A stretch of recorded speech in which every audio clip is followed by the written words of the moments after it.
Hello people of the YouTube channel that I'm wildly inconsistent on. I really do want to get better at posting videos more consistently, but they take time and your boy doesn't have a lot of time. Today I want to talk about my gear to hopefully kind of help some of you out, but also I just like talking about gear and I know a lot of people like to hear about gear, so that's what we're gonna do.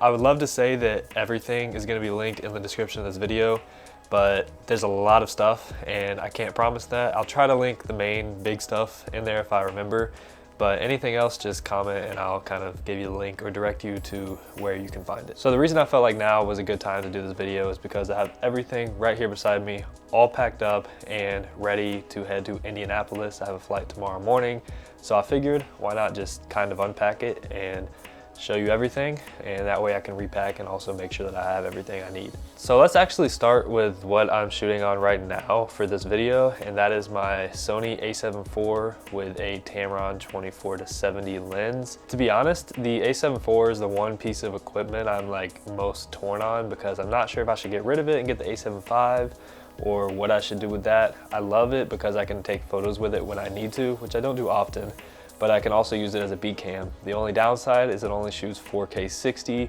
and I love having that 4K 120 whenever I want to run it on something like a gimbal. I don't mean to get too much into specs, but I really don't know what to do with the a7 IV, so I'm still trying to figure that out. If anybody has any suggestions, should I get the a7 V, let me know. The Tamron 24-70, honestly, super solid, versatile, affordable piece of glass. I do want to upgrade to the Sony G Master version, just slightly better autofocus when I run it on things like a gimbal, and just overall better piece of glass, but I really have had zero problems with the Tamron. And then not to mention I have the DJI mics. This is still the first generation mic and only one of them works. The other one just completely broke on me. So definitely probably gonna upgrade those soon also to the DJI mic 2, not the 3 because DJI decided to be stupid and take away the mic jack. But that's everything that I'm recording on right now. So I'm gonna do my best to kind of break this up into categories and sections, and the first section is going to be the items that I contain all my gear in. The first one is my camera backpack. This is the Sack Pack, something like that. I want to say it's like the 24-liter version, but this is what I carry all my gear in. Like this weekend, I'm not even taking my Pelican case. I'm only taking this backpack and I can fit everything in here. I'll open it up and show you everything that's inside in a second, but this backpack's been great. I got it in December for Christmas. I've loved it since I've had it. Has a little zipper on the side where I can quick access any camera that I want. And then I just have a little carabiner clip with my headphones right here. These are the Sony MX4s. We can go ahead and get that out of the way, but yeah. Next up is my Pelican case, and I say Pelican case, but it's actually an Apache case from Harbor Freight. Now, unless you just love spending money, I don't see why you would get a Pelican case over this thing. I've had this since I picked up a camera basically, and it's been perfectly fine. The only problems I've had with it is one of these wheels here on the bottom came off, and I just had to go to Lowe's and buy some screws for like $3 to screw it back on. But other than that, this case has been perfect. Any of the inserts that you get for a Pelican case, they can go in here, and I'll show you that in a second. Lastly, I have just my DJI RS4 Pro case. So this comes with the gimbal if you get the Pro, I'm pretty sure, or maybe any of them, I can't remember, but yeah. So first, I think we're gonna start with the Pelican case just because I had the least amount of gear in here. Usually I have the most amount of gear in here, but like I said, I'm only traveling with my backpack this weekend, so I don't have to check anything. So I don't have a ton of stuff in here, but we'll go through what is in here. So opening it up, you can see I have this little like zipper pouch in the lid. Like I said, this is for the Pelican, but it fits in the Apache case. And then if you can see, I have these little like foam inserts in here, and these are not the Trek Pack ones. The Trek Pack ones, they're not as versatile and they're not as soft, so I like these and they're cheaper. I'll try to find them and I'll try to link in the description if I remember. Okay, now hopping right into what is in here. Basically in the lid, I just have a bunch of cables. I'm not gonna take those out right now. Also in the lid is where I keep spare batteries. Don't really use these too often unless I'm shooting like photos or something like that, or on a gimbal. Keep things like microfiber cloths and really just any little accessories I have. Now in the main compartment of my Pelican case is where some of the more important stuff comes in. First of all, I keep this in here. This is my small rig shoulder plate. So this handle just goes forward and this plate will sit in your shoulder just like this. And I use this almost every time I shoot, unless we're in like a gym with crappy lighting where I can't shoot on my Fuji lens, which I will get to in a second. But yeah, this fits in there perfectly, and I'm able to fit my entire shoulder rig into my Pelican case. Got a small rig lens support. I have the Sony 2x teleconverter, which is crucial to the way I shoot. Just comes with this little case and that's it. I've got a newer V-mount plate. I have this one because it has a couple inputs on it if I need extra, but I also just have a standard small rig one that I carry around with me usually when I don't need this big beefy battery plate. Got an HDMI splitter so I can run power to my EVF and my monitor. I have a Portkeys EVF. This is the EVF that I run when I am shooting shoulder. This isn't the greatest EVF in the world. Portkeys actually makes a way more expensive one that I've thought about upgrading to. But for now, I mean, this gets the job done. Always keep rails in here. These are my longest pair of rails that I just throw in there. And then lastly, the most important piece of gear that I keep in here is this Fujinon 18 by HD E&G lens. Now I know I'm gonna get a lot of questions about this lens. I already have. Every time I shoot with it, I get a lot of questions about it. I can make a way more in-depth video on the rig that I shoot with, but I'm not gonna get into all of that in this video. Basically, this allows me to shoot football games, shoot basketball, shoot anything, get super tight, get super wide at the same time. It's just an old broadcast lens that I've adapted to go on my FX3 full frame sensor. And that is it for the Pelican case. Moving on to the backpack, I'm gonna try to show you like how much space this has without dropping everything. This is the main compartment of the bag, so we're gonna go through that first. Now this is literally what I'm traveling with this weekend, so I didn't just throw stuff in here for the video. All right, first of all, I have this mouse. I always travel with a mouse because I cannot edit with that trackpad. This is the Logitech MX Master 3S for Mac, and this is like my favorite mouse ever. Also, not to mention, I would usually have the Tamron 24-70 in here also, but obviously I'm shooting with it right now. Next we have my V-mount batteries. This is a newer 99 watt V-mount battery, I believe. And then I have another newer 150 watt battery. So I can fly with both of these, never had a problem with them. And just stick those in there. This is the smaller battery plate I was talking about, very light, and I can just snap the V-mount batteries onto there and I'm good to go. This is my small rig base plate. This just screws onto the bottom of my camera and lets me put rails into there. I've got a little blower to get dust and stuff out of my sensor, off my lenses, stuff like that.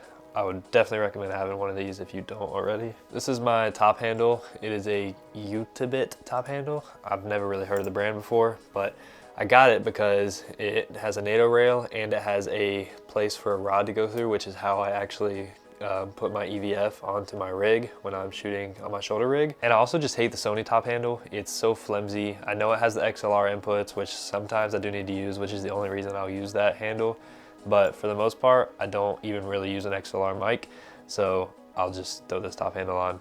Way sturdier metal, and it fits your hand way better than the Sony one. For my monitor, I run the Shinobi monitor. I have it mounted upside down because I like having my HDMI port on the right side, and then I just flip everything on the screen. So yeah, pretty simple, not much to talk about. Atomos Shinobi. Oh, I also forgot to say, I almost exclusively run it with a D-tap battery. I hate those clunky, big, whatever batteries these are called, but I just plug it into my D-tap on my V-mount battery and you're good to go for an entire day. Obviously, always got to keep my MacBook charger in there. Getting into a little bit more fun stuff, my Rode mic, this actually isn't that fun, but not XLR. I just plug this into the 3.5mm jack, which is why I'm able to run the other top handle. This is a great mic, great directional shotgun mic, so would definitely recommend. Next, I have my Sony 70-200 G Master version 2. This lens is awesome. Unfortunately, I don't use it as much as I used to anymore. When I'm shooting in dark lit, like high school gyms or something like that, this is great. Even interviews, stuff like that. This is just a super sharp photo lens, obviously, but it's great for video. The focus ring is pretty smooth. The biggest thing I love about this lens is the weight. Like I've picked up other people's 70-200s and they don't have the second version of it, and it's like, I don't know how you can shoot with that for an entire day. This thing I can go handheld with for an entire day and it's nothing. Like, it's super light. It's almost the same as like running a 24-70. That's how light it is. And this is the 2.8 version. Don't know if I said that already. And then of course I pair that with my FX3. This is like my favorite camera of all time. Better than the FX6 maybe? I don't know. I'm not gonna have that debate right now. The NDs, the internal NDs would be awesome, but like, look how small this camera is. I could not fit an FX6 in this bag. I would literally be forced to take my Pelican. Also, you can record audio at 4K 120 with the FX3. It's a great camera for sports. I hope they drop a Mark II soon. I actually just did add this Tilta side grip, and it makes it feel like way better in your hand. It was like 10 bucks on Amazon, so I would definitely recommend this, but I don't know, I haven't actually shot with it yet. Now, just when you thought that was it for the main pouch of my camera bag, I said the FX3 was my favorite camera of all time, but it may have a competitor. I present to you the Fuji X100VI. Guys, I don't really have enough good things to say about this camera. I just picked this camera up like maybe a month ago, and I'm just like in love with it. I've only taken photos with it so far, but supposedly it can take very good video too. It has IBIS, in-body image stabilization. It has a fixed 35mm f2 lens on it. If you don't know about the Fuji cameras, they have built-in like film recipe simulations that you can create your own, just use classic ones. This thing, I mean, I just love this camera. It's awesome. I'll put up some photos that I've taken with it. I take this thing everywhere I go with me. Take pictures of the people I'm with, the places I'm at. That's literally why I got this camera. I don't use it for anything professionally, but it's just an awesome camera. Moving on to the little zipper inside, I just keep this pro grade SD card reader. Super fast, but I don't really use it a ton because my MacBook now has a built-in SD reader. All right, moving on to a different pouch. In here, I keep my iPad.